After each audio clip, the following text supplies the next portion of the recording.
Hello everyone, it's me again with another little video, bitch. So for those of you guys who are not following me already, please subscribe, give me a little thumbs up, and leave me a comment telling me what you thought about the video or an idea of what I should record. So I'm gonna be doing a simple set.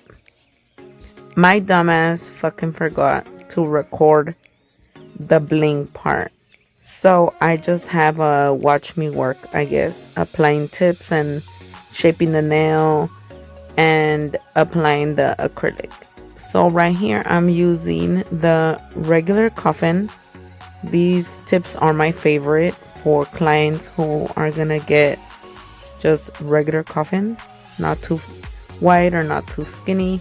And this client wears short nails, so I always use these tips for clients who have short nails because I don't want to use my longer ones if I'm going to be cutting them short.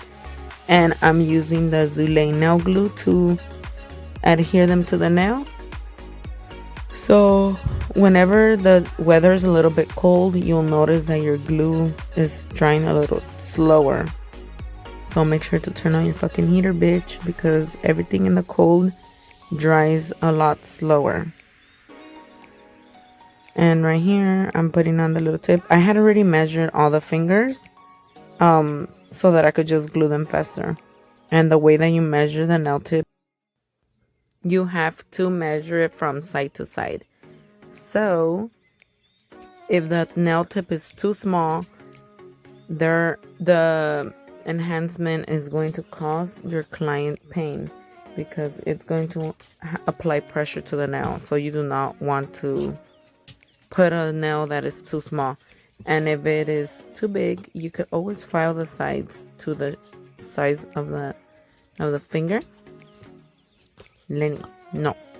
Sorry, my little dog wants me to play with him and he's freaking biting my finger. So right here, I'm just using my hand file to kind of shape the nail a little bit. Because I cut it down shorter. Oh my god, I'm sorry. Because I cut the nail a little bit shorter, it looks a little bit more square, so I just want to kind of redefine the shape a little.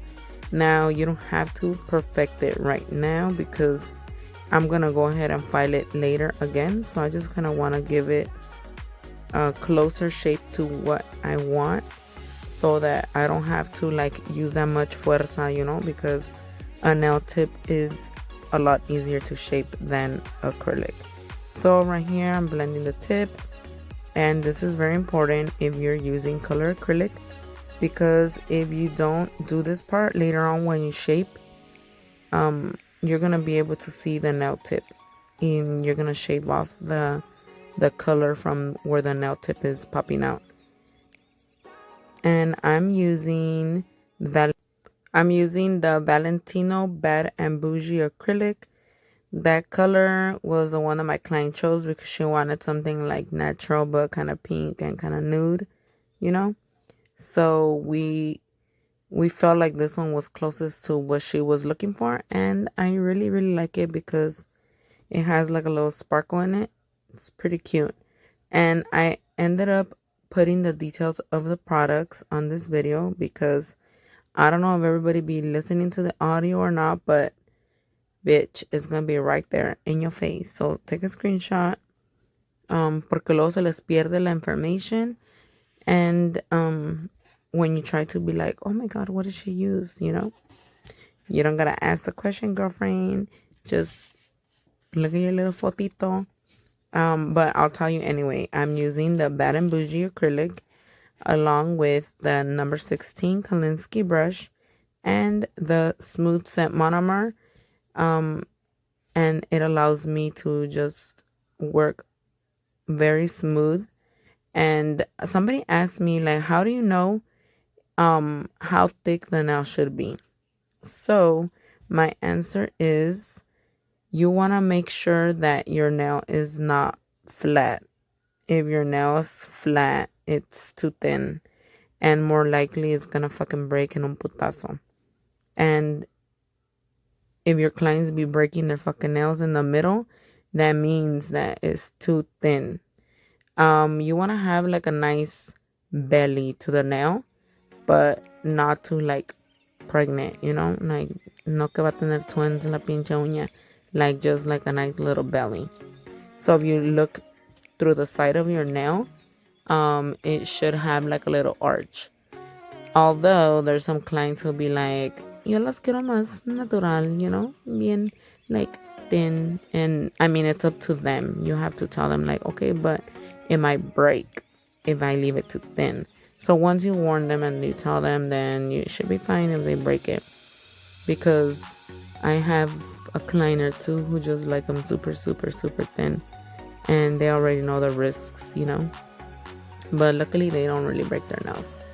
So right here, I'm applying it from the middle. I like to start my first bead where the nail tip and the natural nail meet. And then the next bead, I apply it at the cuticle and drag it down. If the nail was longer, then I would have to add way more beads. So if you do like the one ball method, you'll notice that your nail is flat. I don't really dig the one ball method, but I will do it occasionally and then add more as I go. But for beginners, I don't recommend the one bead method. Don't do it. Just add as many balls as you need. And you want to make sure to try to apply your acrylic as smooth as possible so that later on you don't have to like overfile.